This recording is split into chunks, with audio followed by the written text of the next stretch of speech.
안녕하세요. 반갑습니다. 2021년 10월 1일 아침 영상입니다. 벌써 이렇게 찬바람이 많이 나고 10월의 첫째 날이 됐습니다. 올해가 벌써 이제 3개월밖에 남지 않은 그런 시간인데요. 여러분들은 올 한 해를 어떻게 지내셨는지 모르겠습니다. 저는 나름 일도 많이 했고, 또 준비하고 있는 것들도 많았고, 또 이렇게 사람들도 많이 만나면서 참 보람되고 의미 있는 한 해를 보내고 있는 것 같습니다.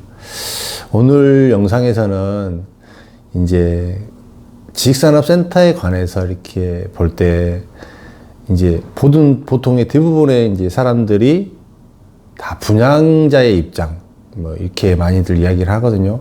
근데 이제 조금 더 지식산업센터를 만들어서 제공하는 사람들의 입장까지 한번 헤아려서 이렇게 선택할 수 있는 팁을 한번 드려볼게요.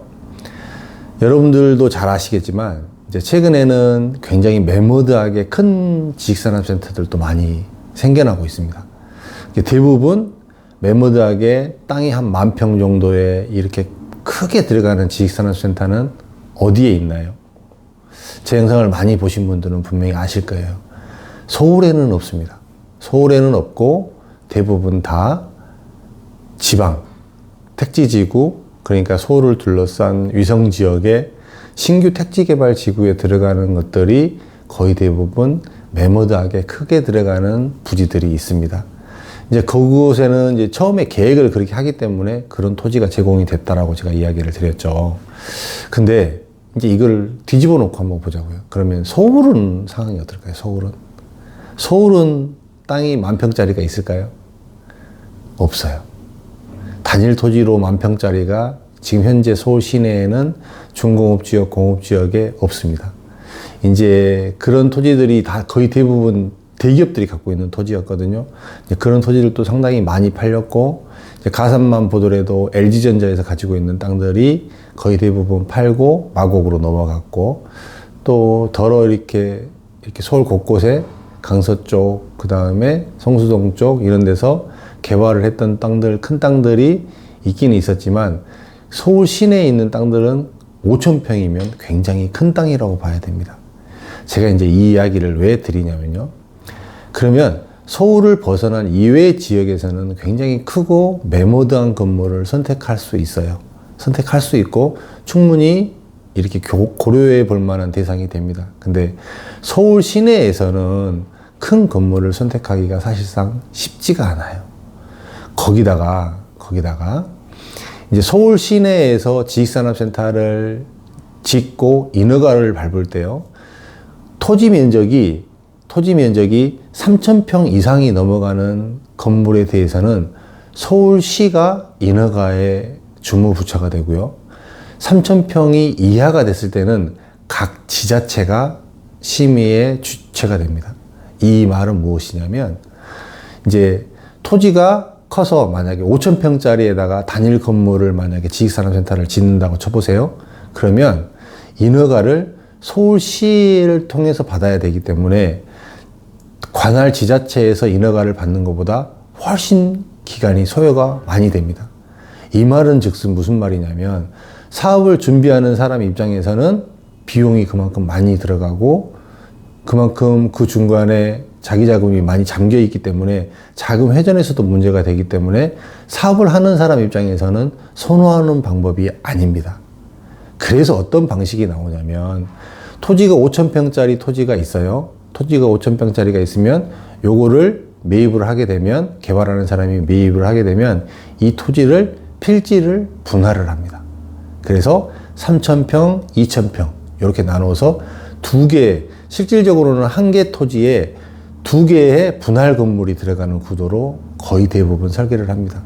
그거에 대한 예시가 여러분들이 잘 알다시피 가산동에 있는 SKV1W 한국음향 부지 옛날에요. 이게 5,000평짜리를 SKV1 건물, 그 다음에 W 건물 이렇게 두 개로 나눠서 지었고요. 지금 최근에 또 분양을 했던 양지사 건물도 똑같은 개념이었죠. 양지사 건물도 보기에는 일반 여러분들이 보기에는 건물이 한 개인 거라고 보시는데 건물이 한 개가 아니고 두 개의 건물입니다. 그러면 여기서 이제 조금 착안해 볼 만한 게 좀 있죠. 서울 시내에서 일반 시행을 하고 개발을 하는 사람이 지식산업센터를 지을 때는 최대 면적이 얼마일까요? 3,000평밖에 안 되는 거죠. 3,000평짜리가 한마디로 개발하는 사람이 지어서 제공하는 건물로는 가장 큰 땅이라는 개념이에요. 그럼 3,000평이는 건물이 연면적이 얼마가 들어갈까요? 보통 서울 시내 안에서 준공업지역하고 뭐 서울시는 공업지역이 없으니까 준공업지역 안에 이 용적률을 따져보면 지상의 용적률이 인센티브를 포함해갖고 480%가 맥스 들어가는 거거든요. 그래서 보통 479.9여기까지 만듭니다. 480%가 들어가는데 이제 그건 지상에서만 보여지는 그 용적률인 거고요. 지하까지 실질적으로 여러분들이 분양을 받을 때는 지하까지 다 사잖아요. 그러면 지하까지 다 포함했을 때 사업 용적률이라 그래요. 그거 보고 땅 크기에 대비했을 때 8배가 안 됩니다. 한 7.8배, 7.5배에서 한 7.8배 됩니다. 예, 맥스로 가장 큰 건물을 지을 때 8배라고 그냥 편의상 가정을 했을 때요. 3,000평에 8배면 38에 24, 24,000평이 서울 시내에서 단일 건물로 제공될 수 있는 가장 큰 건물이라고 봐야 됩니다. 24,000평. 그러면 여러분들이 이제 조금 이제 가이드라인이 줄어들죠. 연면적이 2만 평이 넘어간다라고 했을 때는 서울 시내에서는 굉장히 큰 건물입니다. 그쵸? 그래서 보세요. 3,000평짜리 땅은 계산을 어떻게 하면 되냐면요. 가로가 100m, 세로가 100m예요. 그게 3,000평입니다. 그러면 100m, 100m니까 10,000m의 작업이잖아요. 그럼 10,000m의 작업을 이제 평으로 환산을 하게 되면 이게 거의 한 3,000평 가까이 되는 대략적으로 나오는 거거든요. 그러면 여러분이 투자하고자 하는 지식산업센터가 가로, 세로 100m짜리 3,000평에 들어가는 지식산업센터라고 한다면 그게 서울이라고 한다면 서울 시내에서 지식산업센터를 선택하는 건물 중에는 가장 큰 건물 중에 하나라고 봐도 무방하다라는 뜻입니다. 이해되세요?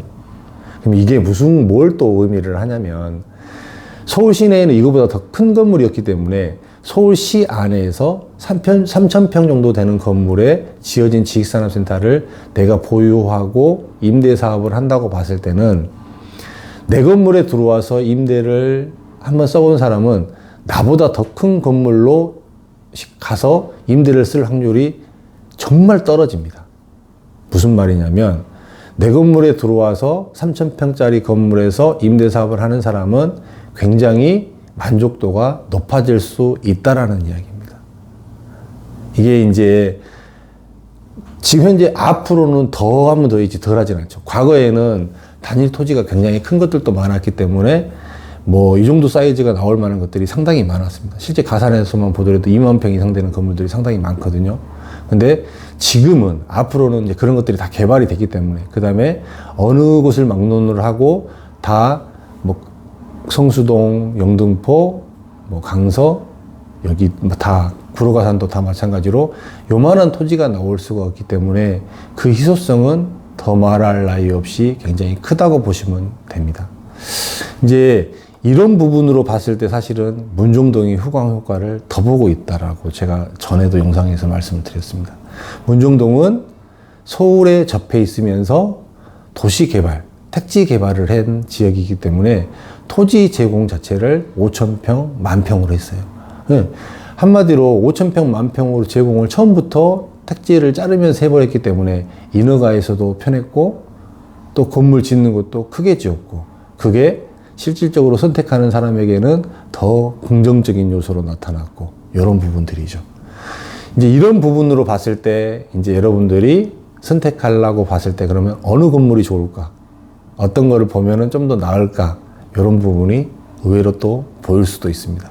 이제 이런 게 의외로 이렇게 이거는 개발을 하려고 준비하는 사람들 또 분양하는 사람들이 사실 이런 내용을 알기는 사실은 쉽지는 않아요. 그렇기 때문에 조금은 색다른 다른 접근 방식. 이렇게 만들어서 파는 사람 입장에서는 5,000평의 땅을 샀더라도 5,000평에다가 단일 건물을 짓지 않는다. 그렇게 단일 건물을 짓는 건물들이 많지 않아요. 그런 케이스가 이제 과거에는 있었습니다. 왜 그러냐면 좀 크게 지어야만 분양성에서 플러스 효과가 되기 때문에 과거에는 있었어요. 가산에 보면 대성 디폴리스가 그런 케이스였고, 저기 강서에 가면 우린 블루라인이라고 굉장히 큰 건물이 있죠. 그 건물도 그랬었고, 그런 형태로 과거에는 이렇게 굉장히 큰 땅에 지어진 건물들이 있었지만 앞으로 나올 건물 중에는 거의 전무하다고 봐야 되는 게 제 생각입니다. 이 정도로 생각해 보시면 조금 제가 이제 사실 약간 좀 모자라게 여러분들이 좀 생각을 할 수 있게끔 만들게 하기 위해서 사실은 이렇게 이야기를 드리는 거거든요. 딱 집어서 무슨 건물이라고 이야기를 사실 드릴 수 있어요, 제가.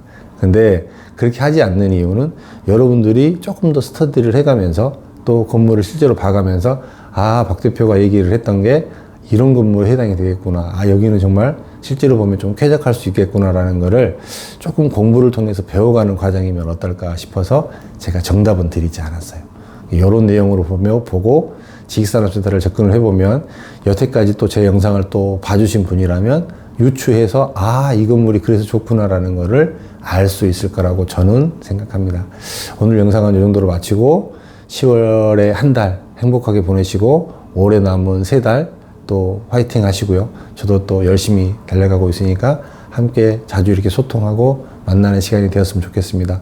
아직까지 구독하지 않으신 분들은 구독도 좀 해주시고요. 늘 말씀드리지만 좋아요도 눌러주시고 댓글도 좀 남겨주세요. 왜냐하면 기왕이면 조금은 여러분들에게 도움이 되는 좋은 영상들이 또 알리고즘으로 보여지면 좋다라고 보거든요. 그러니까 좀 많이 도와주시길 바라겠습니다. 오늘 영상 여기서 마치도록 하겠습니다. 고맙습니다.